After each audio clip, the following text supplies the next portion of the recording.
Ladies and gentlemen, Misty Gilbert is going to come on in another couple minutes. She's going to share some gold, how to break through any kind of shame or guilt so you can truly stand in your authenticity, share your message, and impact the world in a big way. Before we get to there, though, let's talk about the sponsorship message. If you're an entrepreneur or high achiever, you're feeling stuck, overwhelmed, lost, and you just want to kick up the heat, get back in action, and have accountability for 21 days as you get clear on your goals, break them down into bite-sized steps, and have that daily support for you to be your greatest possible self, then send me a message, chris@beyourgps.com. Let me know you're interested in the 21-day challenge. It's a one-on-one accountability support program so you can achieve your greatest possible self. Or find me on Facebook, Chris Burns, and send me a message. Let me know you're ready. Other than that, let's talk about the iTunes review of the week. It's by, this week, Miss Letran. Miss Letran says, great info, great energy. Thanks, Chris, for sharing vital info on how to improve your mindset and bring your A game out. You are welcome, Miss Letran. And if you are out there, you want to give us a review, go to beyourgps.com/iTunes or search Becoming Your Greatest Possible Self on the iTunes store, and you can find us like that. Thanks so much in advance for doing that and giving us that feedback and letting us know how we can grow and become our greatest possible self with you.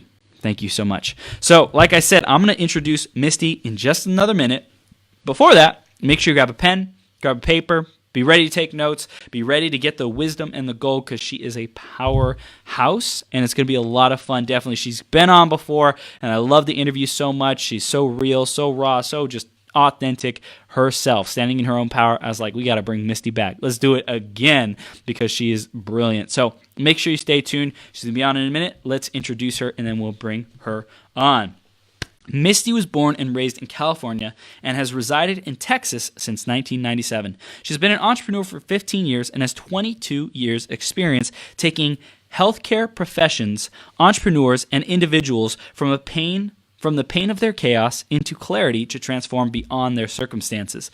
She openly lives and breathes her inspirational journey to live intentionally in freedom, vulnerably sharing details of how she overcomes events from her life while authentically living out what she teaches.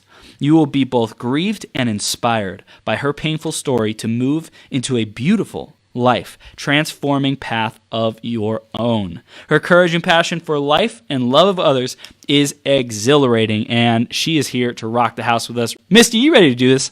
Absolutely, Chris. Thank you so much. Boom! You are welcome. Thank you so much for being on Becoming Your Greatest Possible Self again to bring the heat and help us become our GPS with you. So we're going to dive right into the theme of the day, Misty, and that is wonder and possibility. How do these two show up for you, and what does it mean for you, wonder and possibility?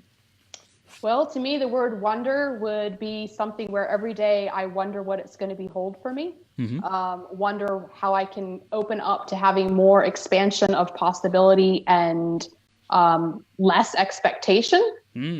Wonder of what miracle I'm going to see in my life, because I believe when we look for miracles, we find them, we see them. Totally. They're always around us, but if I am engaged and in tune to knowing that there will be a miracle, the wonder of that experience, the wonder of a sunrise, the wonder of a sunset, the wonder of an organic, authentic conversation, the wonder of a transformation process, the breakthrough, the experience that comes when you are willing to face your pain of fear, shame, guilt, and regret, and what's on the other side of that, the wonder that comes from exploring that possibility.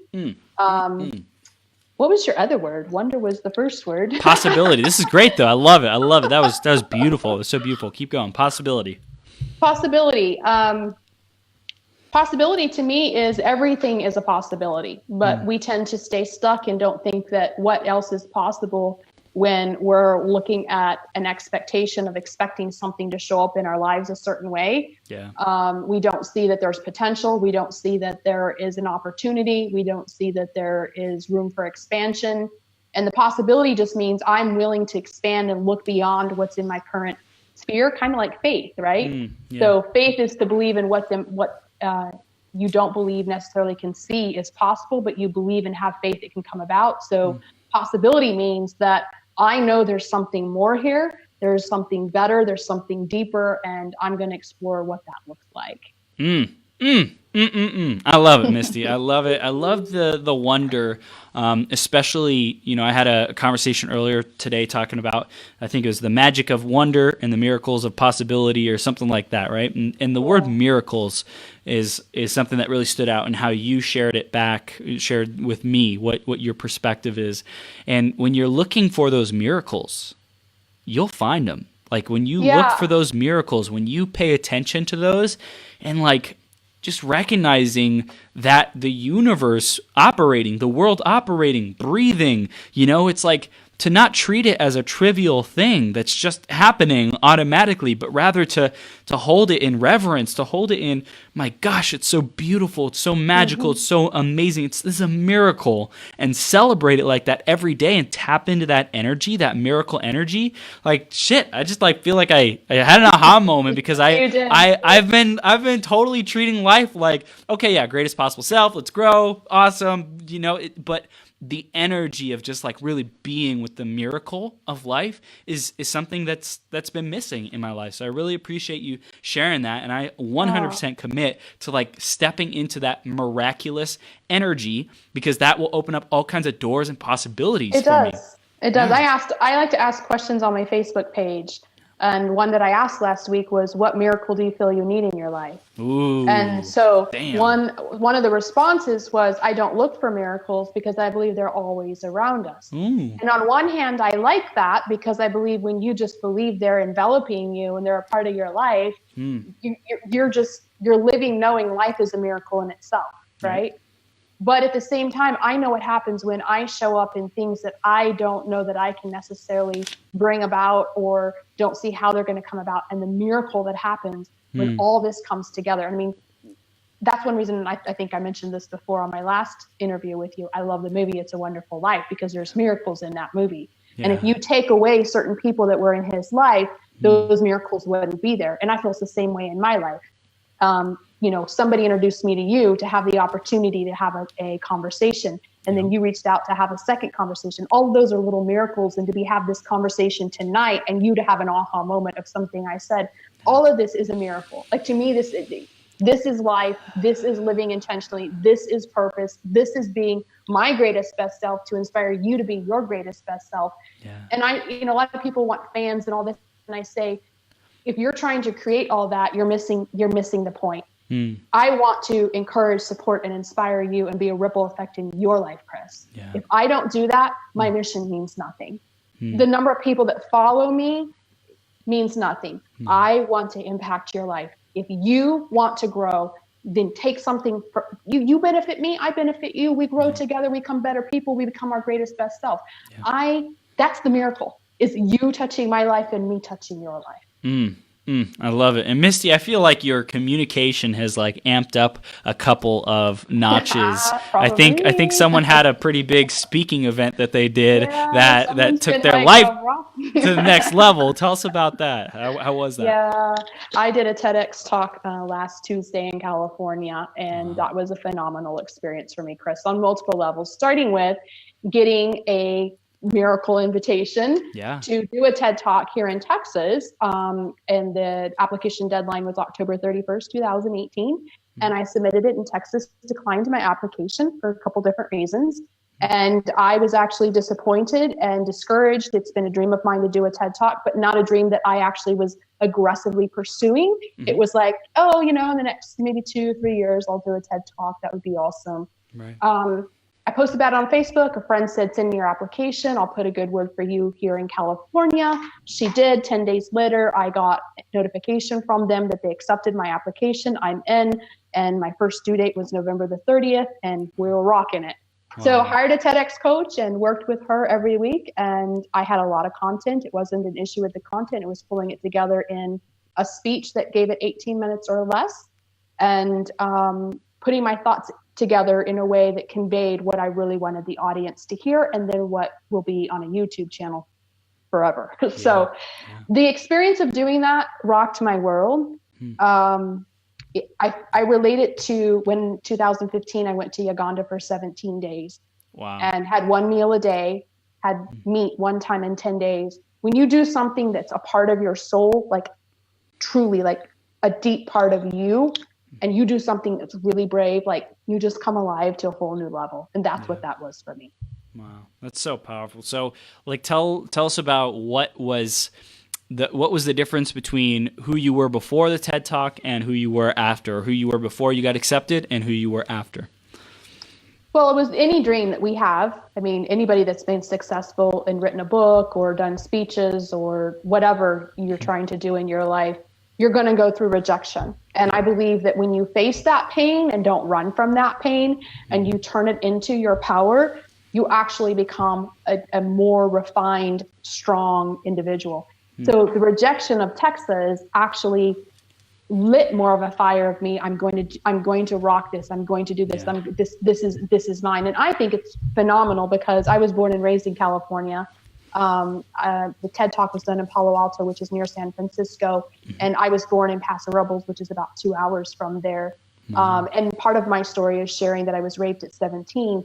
And that event is 25 years this year. So all of it is a God timing and how it all was structured. God wanted me back in California to give this talk. God had it all planned out. I couldn't have done it. And the theme around this TED Talk series at the Gun High School in Palo Alto was new perspectives.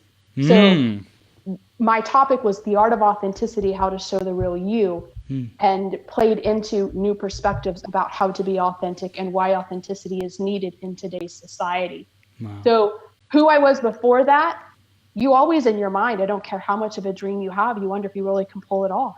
You wonder if you really have the ability to be and show up as that person and create that clear message that the world hears and that they receive, right? And knowing that I wasn't just going to impact the community that attended the event the day of and the high school students, but that this event would be then published for the world to hear. And I want it to be a major impact in the world because I believe authenticity is one of the root issues we have in our lives. And so I'm passionate about it. So how did it change me as a person? It refined my message. It refined how I approached sharing my message. It strengthened me in ways that I didn't feel I had the ability. And I did my rehearsal run the Friday night before and I bombed it bad. Like if you watch the video, it is painful, Chris. It is painful. My body language is stiff. I lose my words. I get stuck. I tell my coach, I bend over and say, I can't do this. I can't do this. And she's like, keep going, keep going. Wow. It is awful. It is flat out awful. And I was in a funk the next day. Like I've got 3 more days to get my shit together. Can I really do this? Wow. But I was like, no, stay the vision, stay the course. I practiced around the clock. I did yoga. I ate and I slept and I walked and I practiced and I practiced and I practiced and I practiced and I practiced backwards and forwards, eyes closed in front of the mirror, recorded myself into app, listened to myself in the app, have my earbuds in and then start saying it as I'm hearing myself. Like I did everything I could think of. And I rocked my TED Talk the day of. I made 2 mistakes, but I rocked my TED Talk. That's amazing. So, that's amazing. What it did to me afterwards, it was like I bore a part of my soul with the world. Yeah. And the reaction from the audience was phenomenal in how they received me at the close of my talk. I got to talk with 5 people in the audience afterwards. The feedback from my coach and one of the other event people that was putting this on and heading it up and organizing it said that out of the 10 speakers, I was like one of the best, if not the best. That's amazing. So I'm excited to see it just as much as you are because I want to, critique myself because I know there's always room for improvement.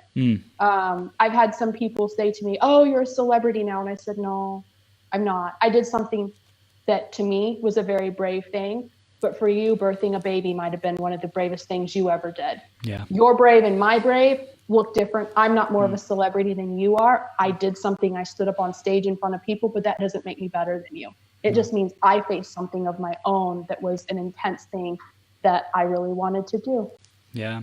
How do you see the refinement of your message changing how you show up over the next year in terms of your content creation and serving people and, building a business? I know one of your ways that you generate income is by helping companies, right? And with medical companies, I believe is the type that you work with. So tell us a little bit more about how you see the next year evolving because of the TED Talk and specifically the work on your message.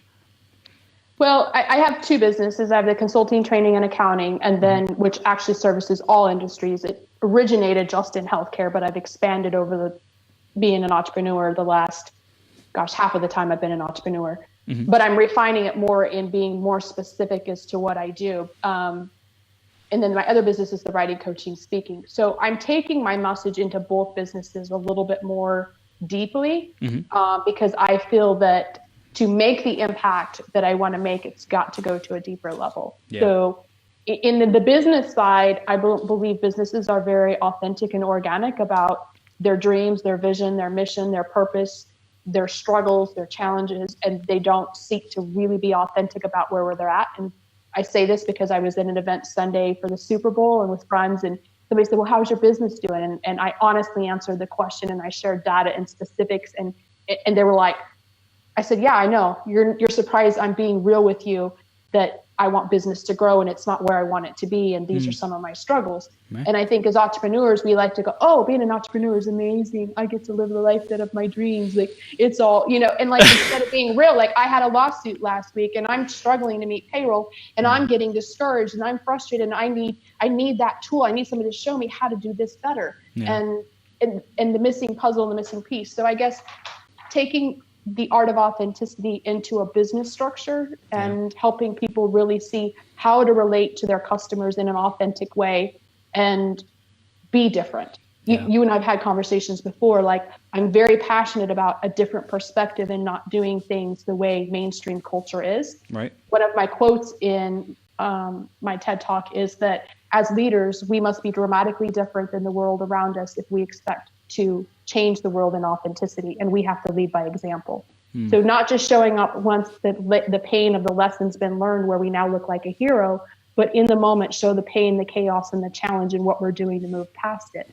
Yeah. And there's a wide range of ways I think in businesses we need to adopt that. On a personal level, in the writing, coaching, speaking, I want to take my content and turn it into some courses and some abilities for people to actively engage that maybe are afraid to go that deep into authenticity, have a deep fear of even pursuing the topic, but they're curious on an outer level. Start there and then have deep dive of courses for people that want to expand further. But I believe as leaders, we need to do more to be authentic, Chris. We need to challenge the mainstream. So here's an example. Many of these webinars and things that you do, they quote a price and at the end they say, we're giving you a special offer today. Oh, sorry, apologize that the numbers on your screen, that's a mistypo, but we're going to honor it today. That's a play. That's all a play. That is not authentic. Right. That is not real. It's a play. And this offer is going to end tonight. And you have one chance. It's going to close at 5:00 or midnight or whatever. And then the next day you get an email that says, we've had an overwhelming response and we want you to join and we want you in too, because no, you either didn't meet your quotas, and so you're trying to get more people, or you met your quotas, but you're so overwhelmed that how much money you were able to make, you want to make more, and so you extend it, or you're just doing it because you see everybody else's. Being authentic is for us to be open about our lives. So the art of authenticity is to be open about our circumstances, real about the challenges, raw about the details, and vulnerable about how it makes us feel. And on businesses, we need to do that too. You mentioned 4 powerful words there. What were those words, and how did where does that come from? Tell us more. That's one of the things in my TED Talk that I talk. It's my quote. The art of authenticity is to be open about the challenges, to be real about the details, or to be. Now you're making me. Think about it. Now you're putting me on the spot. Give me 1 second. The art of authenticity is to be open about your experiences, being real about the challenges, being raw about the details, and being vulnerable about how it makes you feel. So being open about your experiences, being real about the challenges, being raw about the details, and being vulnerable about how it makes you feel. So in a businesses are not authentic about their experiences, the challenges, the details, and how it feels. They hide it. They make a mask around it. They make it look like it's perfect. and they pretend something that doesn't exist. And we do the same thing in our personal lives. Business and personal are no different. So helping businesses to be open about their experience, the challenges, and then raw about the details and what they're experiencing and how it makes them feel.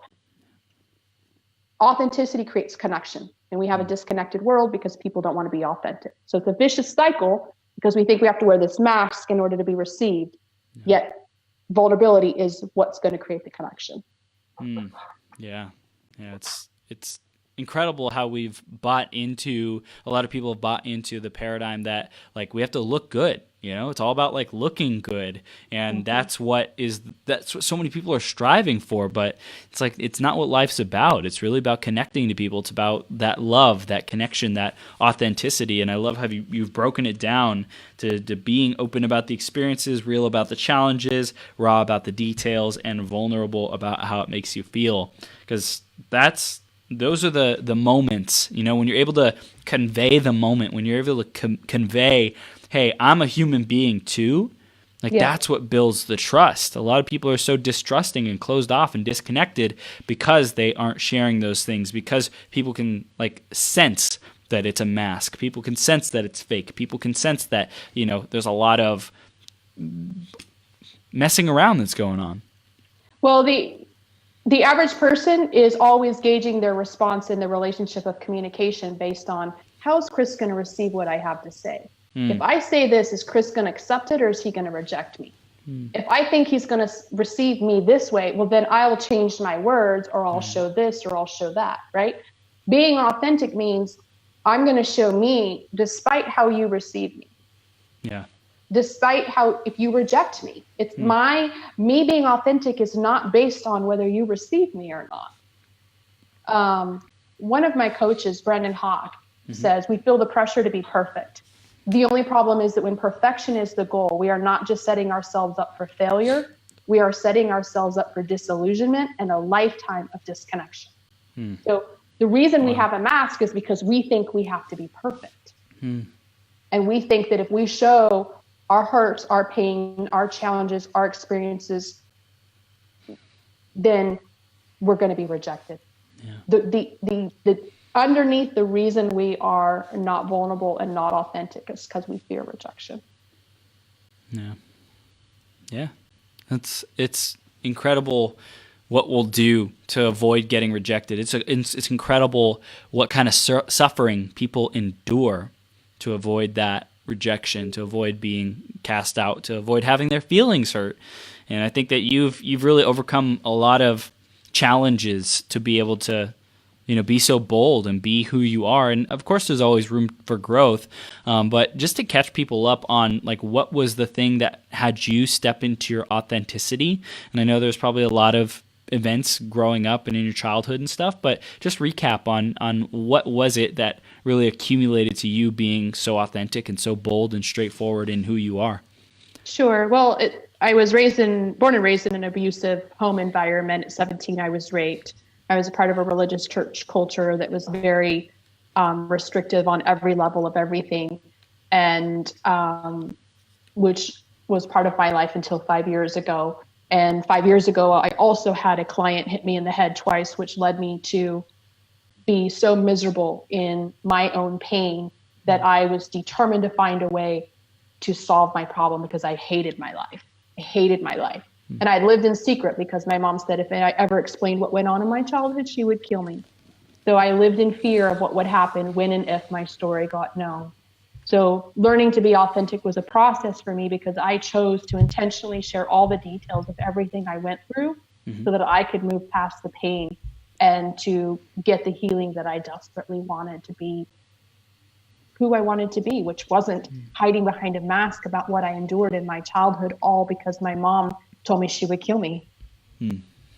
So that was the main turning point. Yes, there were others along the way. There's usually puzzle pieces that come together, but the actual break, I'm done, I'm not doing this anymore, this is it, was March 2013 when a client hit me in the head twice, and I began counseling in May.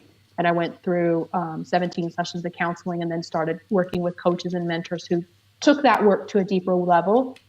For me, I got more results working with mentors and coaches than I did with a counselor, but I couldn't have done work with mentors and coaches until I'd done counseling, because I had to share my story and talk about it. Yeah. So yeah, that was a huge process for me to learn to be able to share it, to be accepting of myself, to love what I went through, and realize that everything I went through has shaped me to be who I am today. As Tony Robbins says, life happens for your good, not to you. I felt everything was happening to me, right? I was taken advantage of. My parents didn't want me. My mom disowned me when all this went down, and they gave me a 7-year sentence of punishment. And I only lived 3.5 years of that sentence before leaving California and moving to Texas and starting life over on my own.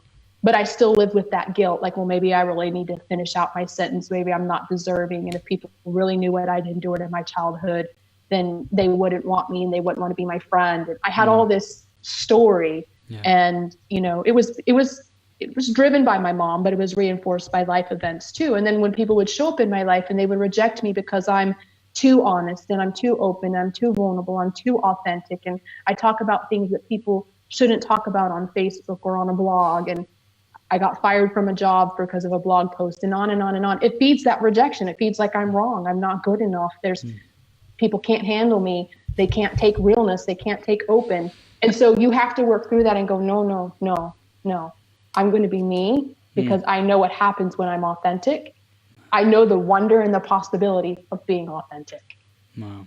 That's beautiful. That's so beautiful. I love it. And it's like when you stand in your truth, when you're just being you, there's nothing to hide. There's no pressure. There's nothing to cover up. There's nothing to like try to avoid. It's just like, here's who I am. Take it or leave it. And people either take it or they don't. And either way, you're the only one who goes to sleep with you at the end of the day. So you might as well be happy with the decisions that you made being real.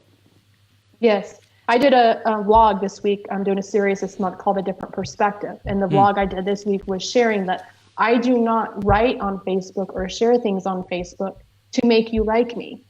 I actually am going to challenge your thought process to see if you know why you believe what you believe.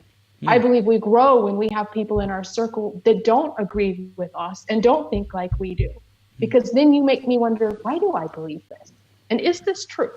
And what is true? Can you give an example of like how you would challenge people to look at what they believe? Well, anytime you have that automatic response in your mind that that's wrong, they're wrong. I would ask, I wonder why they believe that, or I wonder what their belief is around that. And I share in the video, if you followed my journey, 5 years ago, I didn't wear pants. And if you would have talked to me 5 years ago, I'd have told you it was wrong for a woman to wear pants, because that's how I was raised. That's the church group I was part of. That was their belief. That's what I believe. Right. I now don't believe that. I share in the video that I have people in my circle that have a problem with my language. I said shit here on the talk with you. You said it. I don't have a problem with it. I have people in my group, in my circle. They keep sending me blogs and links like, this is what God thinks about it. It's not honoring. It's not this. Okay. I respect you have your opinion. It's no longer mine, and that's no longer what I believe. If you want to make it an issue in the relationship, that's on you. Yeah. Learning to love and give unconditional love and grace doesn't mean I have to agree with your opinions or your beliefs. It's giving you space to be yourself and be you. Yeah. I may change. In 5 years and decide profanity isn't something I want in my life. Okay? Give me the grace to let me be me. And why are you getting all upset about my profanity when if you were to look at coming from a religious background, all the sins, being overweight is a sin. Being jealous is a sin. If you're gonna focus on why is the culture so hyped on sexuality issues, gay and non-gay, but just relationships outside of marriage, and profanity. Those are their two things. If I was smoking a cigarette, would you be over here? That's bad for your health. That's bad for your health. That's bad for your health. Quit smoking and send me all these articles and links because I'm smoking a cigarette. But you do it because I use the word shit. And so I think you're going to send me all these links because God says to have your language be seasoned with grace and salt, Misty. Using the word shit is not grace and salt. You know what? I think he's talking about a lot more stuff. And in today's world, just so you know, Chris, this is my viewpoint. If Jesus was here, he'd have gone up to Judas and said, "What the fuck are you thinking?" Really? What are you doing? Peter, shit, stop. And people think, no, Be Jesus real. would have never used that English. Right. Really? He called them fools. That's me calling you a fool in today's language. It's the same, okay? Yep. And no, Chris, I don't think it's appropriate to go, fuck you, Chris. I think that's harsh. I think that's rude. But to say the language and the word, no, I don't. My beliefs have changed. Love me or reject me. It's your choice. This is me. Yeah. This is me. And also, so what I'm saying, I think the point is like, no, it's great. It's great. I think the point is if you're passionate about something, like these people are passionate about something, but like to try to convert someone or convince someone to be a certain way is not like they have some kind of like moral thing that they feel like they need to fulfill versus paying attention to themselves. Like if someone is ready for the information, they'll say, hey, I want to know more. Or if someone says, hey, Misty, have you ever thought about changing your language? And you're just like, yep, I've thought about it. And then they say, okay, great. As long as you've thought about it, then that's great, But if you say, no, I haven't thought about it, and then they take the opportunity to educate, then that's an opportunity to like make a difference in somebody's life. But like if someone's trying to impose their will on someone, then that's like crossing the line of like freedom of choice and not respecting people as their own like sovereign being. So it's like I love how you challenge people to look at what are the beliefs that you are holding, and are they serving you? Are they having you get to your next level, become your greatest possible self, or are they keeping you stuck or stopped? Well, when I look at God gives us a free will and a choice, Chris. Yeah. I'm not saying that he doesn't ever remind us that certain things come up as a reminder, but he's not over here hounding me, whipping me into shape and telling me, get your act together. He'll remind me of little things that come up, right? So again, I think it all comes to, are you trying to stay in chains? Or are you trying to live in freedom? Because we all have the option, every circumstance that happens, even these people that send me these links that are trying to, correct me. Right. I can either look at that as chains, like you're trying to chain me down and not let me be me, or I can embrace my freedom and my choice and continue on my journey and appreciate. Thank you for the link. I value your opinion. I'm not interested. I respect where you're coming from. No problem. And I've told several people, if it bothers you so much, feel free to unfriend me. It's okay. I totally understand. Yeah. Because if I'm causing angst in your life and it's a frustration to you, I want you to have peace. I want you to love life. I want to inspire you. And if you hearing me say shit bothers you so much, good grief, unfriend me. Get me out of your life. Like, So what would you recommend as an exercise for people to stand in their authenticity even more? Like how could they go out today or this week and really just own their truth even more? I'd say in every interaction, in every conversation, when you have that hesitancy to actually reveal an honest response, look into why. Because you're holding back for some reason. You're holding back because you're scared of being rejected. You're afraid.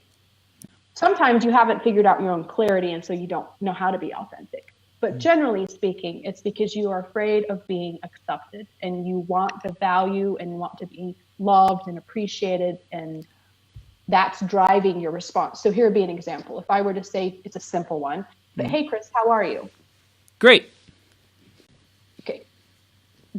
We tend to say those things, but is that an honest response? Now, you, after a 12-hour marathon, are probably tired, but you're probably great because you're pumped up from some exciting conversations, right? So Correct. All I'm saying is we walk in and we ask some generic questions. One, don't ask the question if you don't want the answer. Don't ask how you are if you authentically do not want to know how that person is. And when you're asked, respond in a way that helps somebody know where you're at. That doesn't mean you have to get all negative and ugly and spill your guts, but you can say, today's been a really challenging day, but I appreciate your thoughts. Thanks so much. Right? You answered and brought it around to a closure, which means I'm not really wanting to talk about this, but I didn't lie and say, I'm fine. You were real and you said, it's been a challenging day. Yeah. Right? So it starts in small ways. You go into a group, a networking group or whatever. Well, how long have you been in business? I've been in the industry for 20 years. That's not what they asked you. They asked you how long you've been in business. Yeah. right? Yeah. We have been taught these ways to cover up and make it look something and wear a mask because we're afraid to reveal. I just opened shop last week, right? Yeah. So being authentic is being true to you, whatever that is. But the minute you hesitate and you think, if I let them know I just opened shop last week, they're not gonna want to do business with me, right? Yeah. So those are ways I would say start small. When you've done it, then you dig into deeper stuff. But when you're just starting out and you're used to living behind a mask on every level, you talk about your insecurities, you talk about your concerns, you talk about your fears, you talk about your pain, you talk about the things that you feel need to be addressed in the economy, the government, the society, like a topic you're passionate about. I commented on a post last night on Facebook and the lady said, I probably shouldn't share my opinions like this on Facebook. And I'm like, no, keep sharing. Yeah. Keep sharing. Yeah. Stop. Don't feel because you get opposition or somebody challenges you or shares a different perspective that means you shouldn't share. No, be authentic and be you. If you have a perspective, share it. Yeah. Your opinion matters. You might challenge mine. You might shift my belief on something because you shared something. Yeah. Yeah. One of the things that my business partner, when we would have like tough conversations and he's like, what's your opinion to me or anyone around him? And someone says like, I disagree, whatever reason why. And he would say, thank you for your honesty, just acknowledge people for, hey, thank you for your honesty. Thank you for sharing. And, I still stand for my position. Like you didn't win me over. You didn't, your argument, your debate didn't work. Yeah. And that's part of being authentic and being willing to have a voice and people not agree with you. Right. Yeah. I've had people tell me my perspective, like I shared with you a little bit ago about the webinars and the pricing at the end. Well, that's just business, Misty. That's just good sales funnel. Okay. That's what they believe. I don't share your perspective. I want you, if you have slots for this many people and it closes at midnight, I want you to be honest. And I want to know that I can count on you, that I have till then to make up my decision in my mind and join this mastermind or whatever it is. And then I'm out. There's not an option to join until it ends up again in 6 months or whatever it opens up to. I think that when we are always bending the rules and not being vulnerable and honest and having integrity, which is all part of being authentic, then we feed that mask. But I also feel, and I think I shared this with you too, maybe the last time, even like in the Me Too movement, it's great people are coming to share their stories, but if we as a culture do not open up and receive those, we're continuing to feed people with shame and guilt that are not going to want to come forward and share their story when we see all we do is interrogate these people and question the validity of the truth of what they're sharing. Yeah. Right? Yeah. So we feed it back. Like it's not just you showing up and being authentic and me showing up being authentic, but it's when you do, how do I treat you? Do I receive you and let you share your truth? Even if I think, well, there's might be an ulterior motive in why she's doing that. Let the people that need, I'm not saying there aren't room for people to investigate things that don't need to be investigated. What I'm saying is if we're always going to come on the defense, we wonder if they're telling the truth.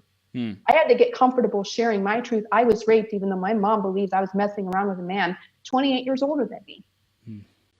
The truth is this. That's the truth. You accept it. You don't accept it. I have to get to a point I'm comfortable with me no matter what. But if we continue to interrogate people and put people at disadvantage by believing, trying to figure out whether it's true or not. And what's the real reason that they're just now, after all these years, sharing their story. Then we're going to continue the other people that are watching not want to open up and share theirs. Yeah. So powerful. What do you see available for a social media landscape when everyone is standing in their truth, being authentic? What's possible then?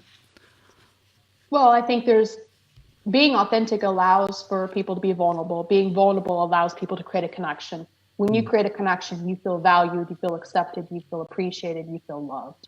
And that's at the core what we all want. We all want to be loved. So to get love, you need a connection. To be connected, you need vulnerability. To have vulnerability, you've got to be authentic. And I think when all of us do that, we're allowing the world to heal in a way that we're never gonna see unless we're all doing it collectively. Because even if I show up authentic or you show up authentic, but other people aren't, we're not creating that connection. We're still got it disconnected because they're living behind a mask. And so we don't relate to them. And they're over there wondering if we would really love them if we knew what was going on, but they're in fear, wondering if they can really show what's going on behind the mask because we're liable to reject them, which just feeds a cycle of shame and guilt. Yeah. How would you recommend we empower the next generation to be authentic and connected and real and vulnerable? To be, as I say, the art of authenticity is be open about your experience. So whatever you're experiencing right now in life, whether you're in high school and you're struggling with getting good grades or relating to your, math or science teacher or the peer pressure of drugs on campus or whatever it is, right? Or you don't know what you want to be when you grow up, like whatever your struggle is, whatever you're facing, be open about your experience, positive and negative. Positive, like I know I've used a lot of negative examples, but positive and negative. Yeah. We tend to, even on the positive side, overinflate. Life is great. I'm an entrepreneur. It's fabulous. I get to work when I want. Open about your experiences. Real about the challenges. Like, what are the challenges, positive and negative? There were challenges to doing a TED Talk. There were challenges to memorizing 18 minutes or less of a speech. Yeah. Right? Raw about the details, not like just top it off, cover up with icing, but like raw, like really, like what was that like? What did you feel? What did you go through? And then vulnerable about how it makes you feel, because your feelings play into your whole experience. It's not just your thoughts. People say thoughts create feelings, and I say feelings also create thoughts. Yep. Right? It's not because you have something inside and then you think it. It's not always you think it and then you feel it. No. But it can go both ways. But as a culture, I think we have a stigma a bit as to what we believe can be talked about on social media, off social media, in certain relationships. You don't talk about this with business partners. I got kicked off a nonprofit board 2 years ago because of using profanity on social media and my references to God on social media. It wasn't on their page, it was on my page, but it violated their beliefs. I said, thank you for sharing with me, but I continued to be me. Yeah. As a culture, what we tend to do is then we adjust our lifestyle because we've gotten rejection and we don't want that to happen again. And we really wanted to be on that nonprofit board and, all these things. So we create a cycle and we show up trying to meet everybody else's expectations. But we have to be, you and I talked last time, and I believe a lot about core values. Yeah. You have to know your core values to be able to be you. Yeah. If you don't know who you are and what you stand for and what you believe, it's going to be hard for you to show up and be yourself. Yep. 100%. Yeah. Got to get clear on what's important to you, what you stand for. And, when you were talking earlier, I thought of this statement. I don't know if you said it or if it just came to me, but the statement, I am standing in my truth and blank, right? Like if you want to have a powerful conversation, if you want to like just express yourself and like amp yourself up to say a statement where you're just like being bold as fuck, I'm standing in my truth and I'm not comfortable. And this isn't going the way I want it to. I'm standing in my truth, and it's like to fucking own it, right? There's nothing wrong with it. There's nothing wrong if the life isn't going the way you want it to, if your car broke down, if the finances suck, if the relationship sucks, like, whatever it is, but like being truthful about it, it's so freeing, so powerful. But I think we have a hard time, doing that and then giving ourselves grace if our truth changes. That's why I shared on my video earlier this week. 5 years ago, I believed it was wrong for women to wear pants. I was in that church group, that cult, and that's all I wore was dresses, right? And if your truth changes, be okay with that. Yeah. But in a culture where a presidential campaign or whatever, everything's recorded and then it's used against you later when you don't show up, we're afraid to own our truth because we think it's going to be used against us. Yeah. Where you are today, February the 6th, 2019, talking with Chris. This is our conversation. This is how I see authenticity. This is how I see it play out in the culture. This is what I believe right here, right now, needs on social media, off social media. I might change my mind in another year as I delve more into authenticity and see something else as the real needs of the culture. Yep. But the truth right now, this is what I see. I see we need to be more open about our experiences, more real about the challenges, more raw about the details, and more vulnerable about how it makes us feel. This is my belief. This is my truth. I might prove it wrong. I might prove it to a deeper level, something even deeper than that statement, which I feel is pretty deep. But again, being comfortable with that we will grow and expand, and that is a miracle in itself, and there's awesome possibility in it. Yeah, I love it. What have you noticed about the type of people that you attract to you because of your ability to stand in your truth and be authentic? I attract a mix of people. People that resonate with my message because they feel my heart, they feel my passion, and they want to learn more, and they want to be a part of that circle. You know, you become like the 5 closest people you hang out with. Right. But I also attract people who have a lot of fear. They want it, but they don't think they can do it. And so there's a mix of both. And some of that is because I share where I've been and what I've gone through. So they resonate because I get vulnerable with them, that I've been you. Yeah. And even when I was doing the TED Talk practice over 2.5 months, I shared where I was in the TED Talk. I wrote 2 weeks before my TED Talk. I said, I'm not resonating with my script. I'm not feeling it. I wrote it on Facebook. I shared with my tribe. I'm not trying to act like I had it all together and had it figured out. I was still figuring out how I'm going to do this. I shared the day I bombed it, or the next day. I bombed my rehearsal. It was horrible. It was horrible. I vulnerably shared. So to me, again, it goes back to what I said earlier. To be a leader, we have to be dramatically different than the culture around us. And if we're not, we will never create the results that we want, ever. That's powerful. So to be that leader, we have to be different than the environment, than the culture around us. How do we identify what's the culture around us that we want to be opposite of, or how do we identify, the culture that we want to create? I know we talked about core values. Is there anything else you'd recommend?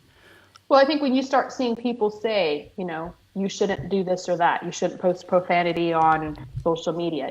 If profanity is in your offline world, it needs to be in your online world. That's my rule. Yeah. You don't be who you are at home. You're sitting in your sweats on the couch.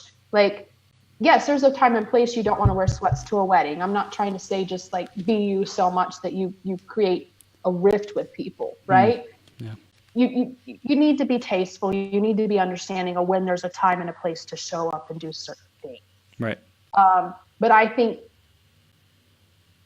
to be different and a lead by example, we have to be cognitive of what is being told is the standard or what's appropriate. And is that true to us? And is that authentic to us? Or is that wearing a mask? Am I hiding? Right. And I know there's certain tips, like whether you want to do a resume, they used to tell you, put all your history on there. Now they say 10 years or less. And then they say, remove the dates, just put where you worked. Again, I'm like, if they're going to be that picky about me, then I'm not a fit for them. Because to me, I don't feel I should have to jump through hoops to hide things so that I win an interview or I win the job, right? Yeah. Because I don't want you to think I'm older than I am. But again, that's being secure in who you are. And if you're not secure in who you are, you're going to have a really hard time being authentic. You really are. Yeah. So the key, I think, is you figuring out what you feel in your circle around you they need. And when I said I attract both people, I do. And I do lose people in my circle because I do challenge their beliefs, because I'm challenging mine. I want to grow beyond who I am today, Chris. And the only way I can do that is not to stay stuck and believe I have it all figured out, but believe there's great wonder and great possibility to expand and be a greater version of myself and learn from you and other people who have experiences I have not had, right? And instead of fighting that I've only been dating since I was 37 and fighting that I've never had a TV and done all the things people have had and watched all the movies, and I don't understand Star Wars and I don't understand all these things you've seen because I haven't seen them. I've accepted it and I own it, and I just go, nope, don't relate, sorry, and just be authentic about it, right? And like, you've not seen Star Wars? Are you crazy? Like maybe in your book I am. Like that's just being authentic, and don't feel like I have to pretend, because I used to pretend like, you've seen Star Wars? And I wouldn't say anything. And they would launch into what they want to say about Star Wars. Well, then I've not answered the question and I'm playing it safe, and they've shared what they want to do anyway, which was share. Right. And learning just to go, no, I haven't. Don't you want to? No, I don't want to. I love it. Just owning it. It's so powerful. Just own it, Chris. Yeah. Just own it. Yeah. And you know what? It will hurt. I could go into scenarios and stories I've lost close people to me, and it hurts. Yeah. But at the same time, when you realize I've got a greater purpose and a greater mission beyond myself, this isn't about Misty. This is about helping other people be them. This is about helping other people be courageous, be bold, be vulnerable, be authentic, be loving, be kind, and be real to who they are, and not hide behind a mask, and not live in fear, and not feed shame, guilt, regret from stories from your childhood, your abuseful situations, your boss, your spouse, your whatever. Again, culture's going to tell us it's hard to be a woman in the workforce. It's hard to get a job. It's hard. If you believe that, that's what's going to show up. So just like this, challenge anything that comes your way that you're told is the standard. Challenge it. Is that really true? I say, if you believe it's hard to be a woman in the workforce, it will be that. And if you don't think you can do it, you're going to prove you can't do it. Yeah. Yeah. It's like, it's easy for things to not work out when you believe that they're not going to work out. And you also mentioned faith at the beginning of this interview, which is super, super powerful, to have that faith as the motivation, as the inspiration, as the possibility and wonder. Tell us a little bit more about how you activate your faith.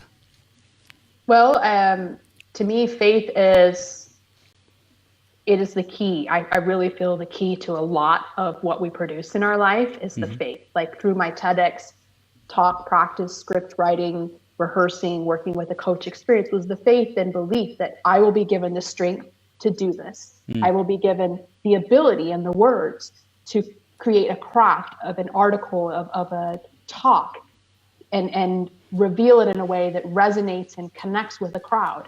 I have the faith that if I practice this much, it's going to produce the result. I have the faith that if I am disciplined and I say no to everything else that's not important, that this will allow for more time for me to accomplish my goal.